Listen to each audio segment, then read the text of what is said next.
everyone, welcome back to the Earthdawn Survival Guide, the podcast for all disciplines, paths, players, and game masters. With your questers, Josh and Dan, I am Dan. And I am Josh. And on today's podcast, we will be discussing all things Parlainthical Part 2, as we talk about Dead Man's Hand, the second adventure. Yeah, this is the other short adventure that we are recording on this same evening because we are tired and want to get this done so that we can go to bed. Well, more so that I can go to bed. Dan is 2 hours behind me and is probably not going to be going to bed right after we wrap. I want to go read a book. Yeah, that sounds good. Then I'll crash. But what I are you reading? Early in the morning. Right now I am reading Permanent Record by Edward Snowden. Oh, okay. It's his life story. So yeah. It all on Permanent Record. Yeah, because I just finished No Place to Hide by Glenn Greenwald, so I figured I'd get my Snowden books in at one time. That's it. Just cool. Get them on read, get them out of the shelf. So, yes, Dead Man's Hand is also written for 6 to 8 players for second to third circle. And I did not make a note as to who wrote this one. I forgot that. I think this one is actually Robin Laws. I was going to say, yeah. I was looking at the credits earlier and I was like, I know Robin wrote one of them. This is the one that he wrote. This is the one. We are introduced to, eventually, a character known as Twiceborn, Queen of the Cadaver Kingdom in the Eastern Catacombs. Yes, another character that first appeared in the original Parlainth boxed set because she is the queen of the Cadaver Kingdom that exists under the Smalls, which is the eastern sector of Parlainth, and the Eastern Catacombs are where she kind of makes her lair. We talked about this adventure during the live show, actually. I mentioned briefly that I liked this one. Again, like all of the adventures in this, a short one that is kind of written to be done in a single gaming session. Mm-hmm. And this one is a bit more whimsical than Blood Pact. It is. Blood Pact is a little bit darker, a little bit more traditionally horror themed. Mm-hmm. This one is whimsical, creepy and weird and a little freakish. Yeah, but it feels like early Tim Burton. Yes, a little freakish. Like I could see this be like a little bit of a Beetlejuice vibe to it. Yeah. In some regards. Yeah. Darkly whimsical, gothic. Little Nightmare Before Christmas as well. Nightmare Before Christmas, Addams Family. Totally. There's that kind of vibe to it. It is potentially serious, but not, again, this generally doesn't deal with broken, traumatized folk so much. Yeah. And the intro, the setup to this is a little bit, is again, like darkly whimsical. Well, and it's a different introduction. Instead of, hey, we all meet in a bar or this thing happens. I like the fact that all 4 of these adventures have a completely different and more unusual start to them. A different hook of some kind. This is the set of examples where I get to say, this is where Earthdawn is different. They have a different kind of adventure hook for all 4 of these. And this one begins with an announcement via a flyer of a thrilling carnival. A little bit of backstory. This is not the one to run first.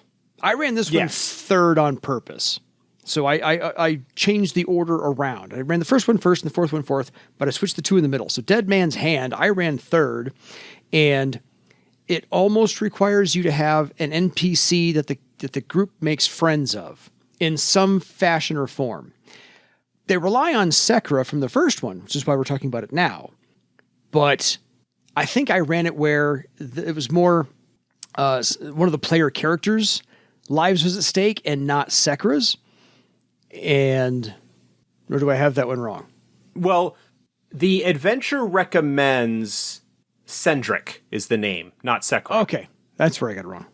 And Cendric is like, it's probably helpful if the group has already established a relationship with this person beforehand so that they care what's going on. When I ran this adventure, because I did run this adventure, and this may have actually been the only one that I ran when my group was in Parlainth. Fair. Rather than Cendric, I had another NPC that they had a previously established relationship with from other adventures elsewhere. In fact, one of the surviving clones of my dwarf swordmasters He was a dwarf thief that went by the name Hatch. Yeah. And he was one of the, I think, 2 surviving experiments from that Nethermancer, because they had saved his life. And he popped up every now and again, generally bringing trouble in his wake. Of course.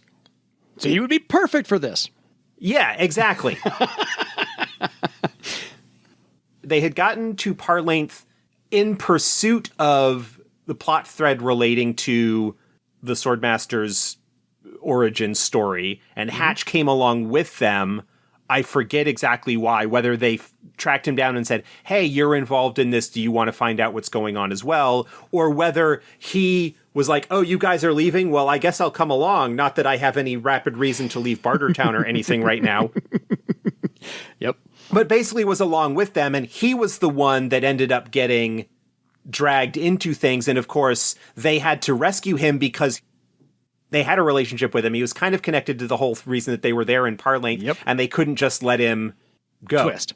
So I didn't need to have any kind of pre-established, oh, I need them to spend some time here to build a relationship with an NPC that they will then have reason to go after.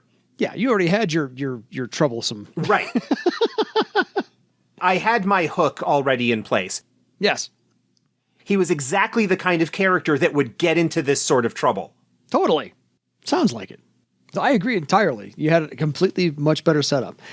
So a little bit of backstory on this entire thing, and I love how Robin Laws has this story that Torgak has had an agreement with Twiceborn for Cadavers to stop raiding Haven willy-nilly, because they've been raiding Haven whenever they wanted to, and it was freaking people out and kind of disrupting things.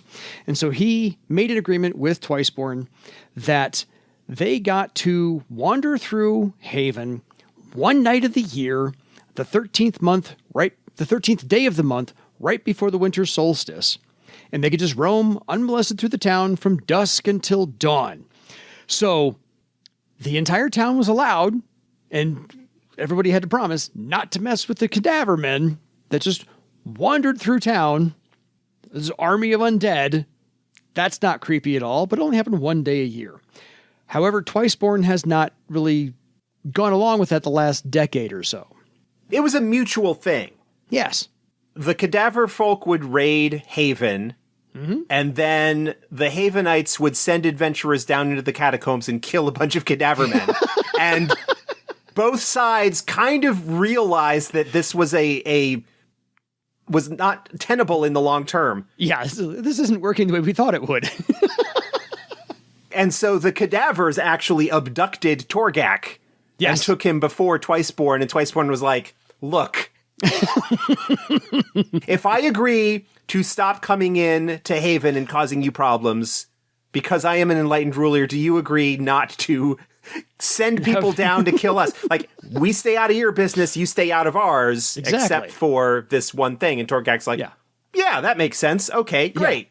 This'll work. Instead of mutually assured destruction, it's a little more peaceful that way. So anyway, this flyer arrives in town, and this carnival is promised, and so therefore you've got a day or two before everything happens, and so you can kind of lay the groundwork a little bit and have rumors talk about what the last carnival looked like, or so forth and so on. And so you get to do a little bit of seed planting here and there, if you'd like to do so. And they can, they got a day or so in town to do whatever your characters want to do. And this is where your friend NPC, as I put him in my notes, loses a wager at the carnival. And the wager that they lost, that they didn't know they lost until the last minute, was that now the agreement is they get to become a cadaver man, and will be taken away down into the twists. No, it's not the twists. This is the Eastern Catacombs. Eastern Catacombs. Sorry. Yeah. Thank you. Sorry. They get to be taken to the Eastern Catacombs to have this ritual performed and therefore become a cadaver man. Obviously, this is not a desired outcome for them, because they get to be killed and then raised. So, if they could like to avoid that, they'd like to avoid that. Yeah. The carnival has a bunch of, again, darkly whimsical. It's got your typical carnival stuff, but it is all tinged with this kind of dark humor to a certain extent. Oh, yeah. Like the acrobat troops. A couple of the acrobats are pretty decent, but most of them are like kind of rough corpses, so they're not particularly good. Yeah. There's the fortune teller who just kind of spits gobbledygook at you that doesn't really mean anything. Yep. There's the jugglers who are juggling knives and like one of the knives slips and cuts off one of the fingers. Yep. But it's no like blood because they're cadaver men.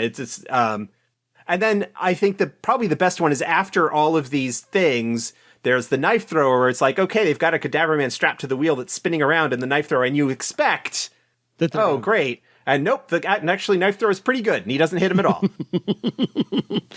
I can just imagine, if you've ever seen the show American Horror Story, the year, I was 2016, where they had just the clowns, because everyone's afraid of clowns. I can just imagine, because they were darkly grotesque-looking clowns, that would be what you were seeing in this carnival. Yeah. Also, if you've ever had a chance to see it, I would imagine you could also get a little bit of inspiration from the show Carnival. Oh, yeah. Yeah. Which had a very kind of dark fantasy aspect to it. Not quite as dead body gruesome, but still very kind of like dark. Teetering on the edge. Yeah. Kind of weird thing. Mm-hmm. So just for some visuals, if you want to use those there, folks. So you have to go back into Parlainth and enter the Catacombs to retrieve your friend. I think when I ran this, one of my party members actually was, since somebody had to miss that session, that was the one that actually missed the bargain. And so they got drugged down there. So I didn't have to worry about the NPC. Just when somebody was absent that day, yeah, guess what? You're the victim. There you go. So they were really invested. Now, there's 4 ways you can do this. Again, Robin Laws from our last conversation about Infected. Robin Laws left you with 4 different ways you can approach this. Either your frontal assault into the catacombs, which play that out as you will.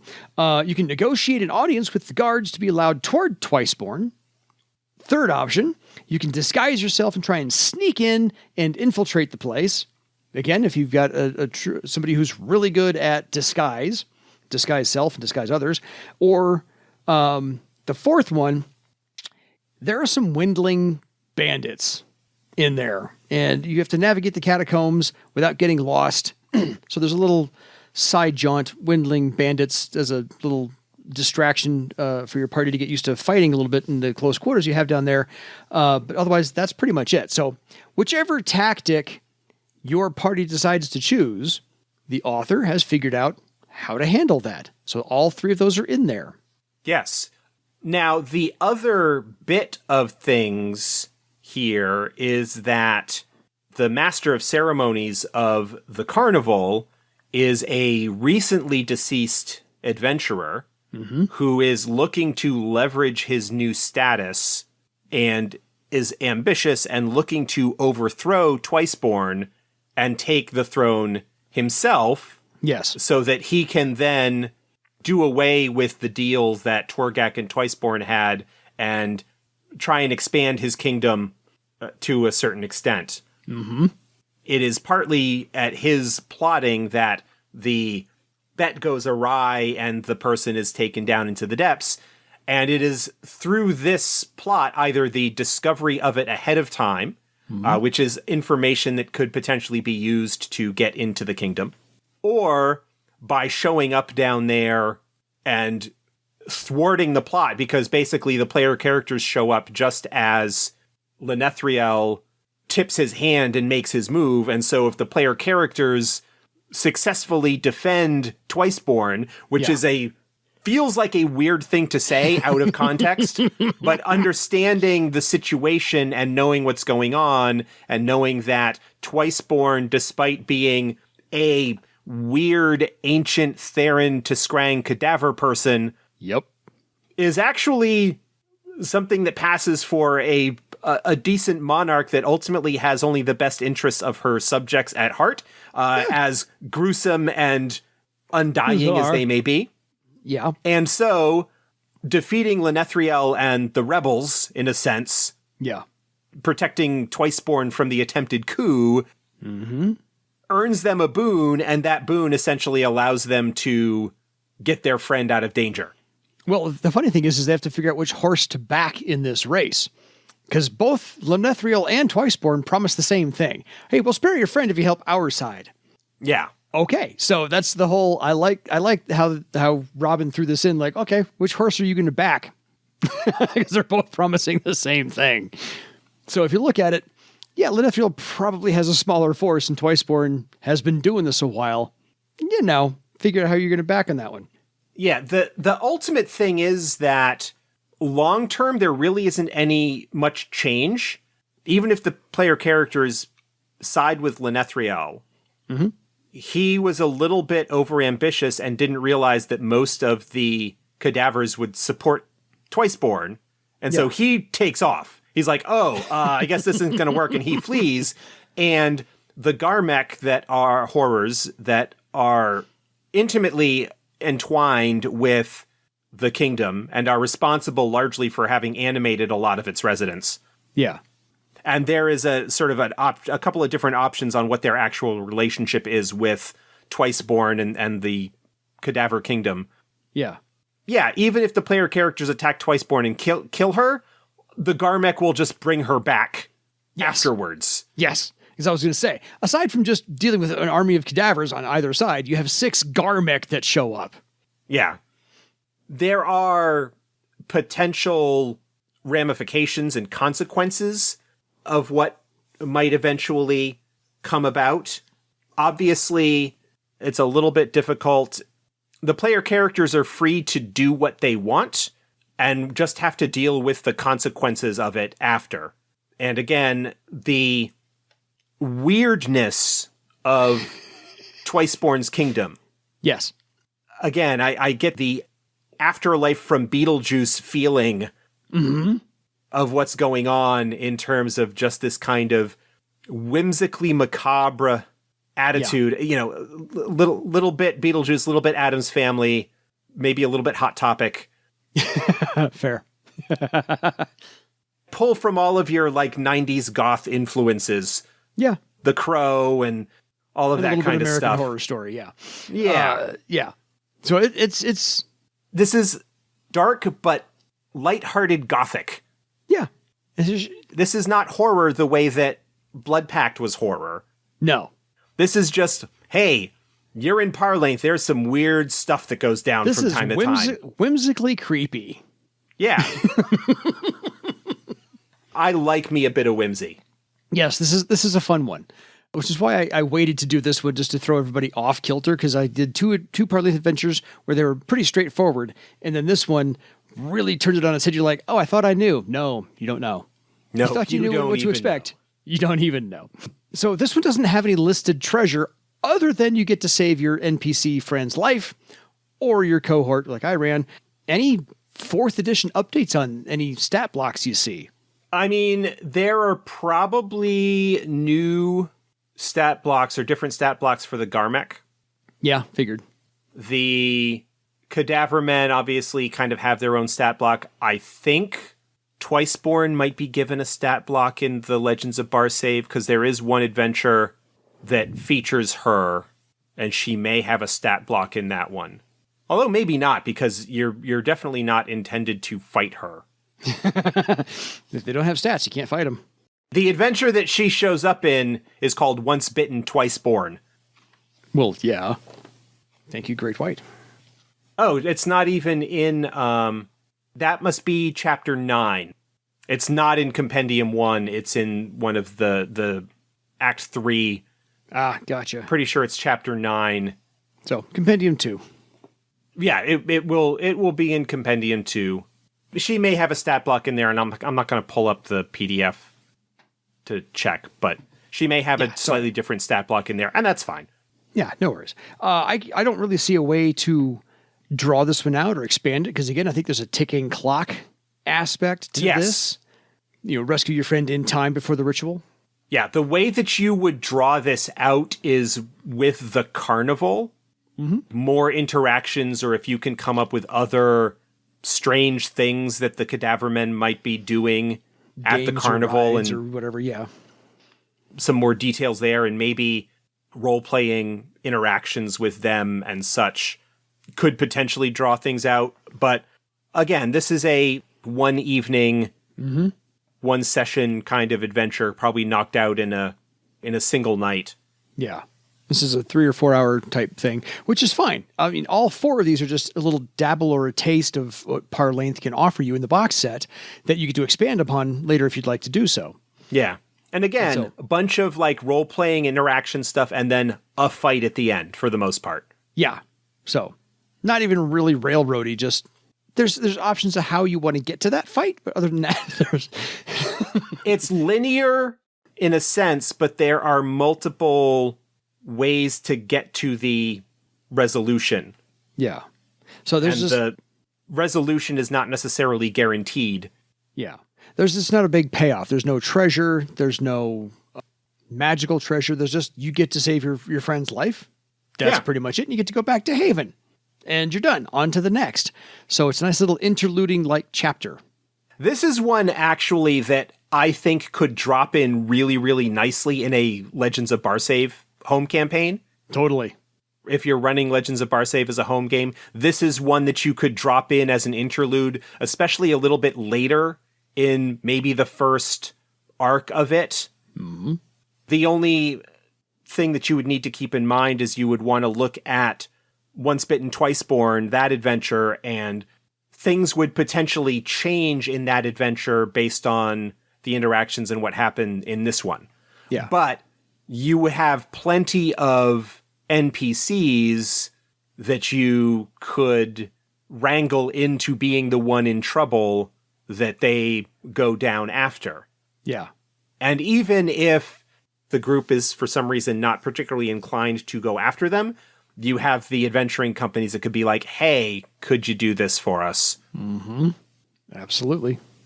The original version does not have somebody hiring you to go after the person. It's kind of expected that this is somebody you have a relationship with and care enough about to go after them. It's also possible that good-hearted adventurers would go after somebody even if they didn't necessarily have a relationship with them, but a pre-existing relationship does make that hook sink in quite a bit deeper.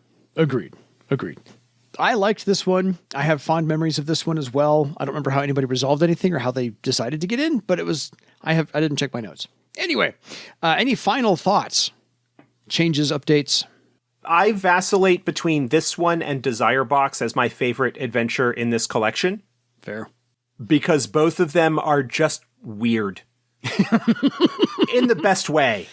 Yes, they are, because they show a kind of different face or a different take on what is possible in Earthdawn.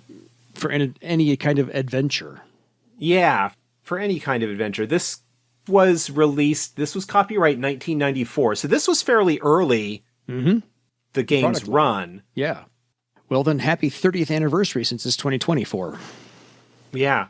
But yeah, having like a couple of sort of traditional Earthdawn horror fight adventures, and then a couple of weird things that really could only be done in a setting like this. Mm-hmm. Again, a nice little bit of variety, kind of showing you how things are different. Yeah. After having the first 3 adventures, which were single adventures each, horror fight, and then this not horror, like role-playing investigation thing, we now get a nice little variety of, hey, there's a bunch of stuff that you can do here in Parlainth that isn't all just venture into the ruins and fight a horror. And steal stuff. Exactly. So until next time, folks, back the proper undead army for your legend. Good night, everybody.